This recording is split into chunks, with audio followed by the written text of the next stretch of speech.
豆腐呢分为好几种，有卤水豆腐，有内汁豆腐，甚至还有鸡蛋豆腐，味道和口感都不一样。今天呢，蓝妹儿就要用大米跟大家分享一道好吃的，可能不少南方人小时候都吃过这个，一起来看看吧。我们选用1斤的大米倒入碗中，加清水抓洗干净。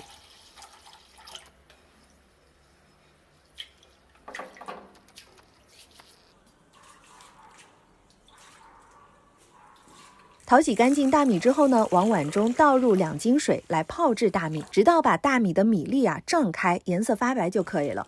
这个过程的话，大约需要3到4个小时。将泡好的大米连同泡米的水倒入破壁机当中，打成细腻的粉浆。把打好的粉浆用滤网来过滤一下，倒入锅内。锅内再倒入4斤的清水，往粉浆当中加10克的碱，搅拌均匀，开火加热。一边加热一边用刮刀不断的搅拌，直到锅内的粉浆变成浓稠的糊糊。我们继续搅拌，熬上3到5分钟。加入一点盐调味，搅拌均匀。最后再把米糊熬上5分钟，就可以关火出锅了。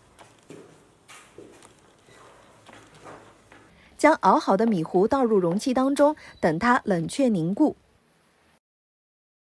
凝固之后就成了米豆腐，可以切成小块，凉拌或者炒着吃，软软弹弹的，口感非常像豆腐，有机会一定要试试哦。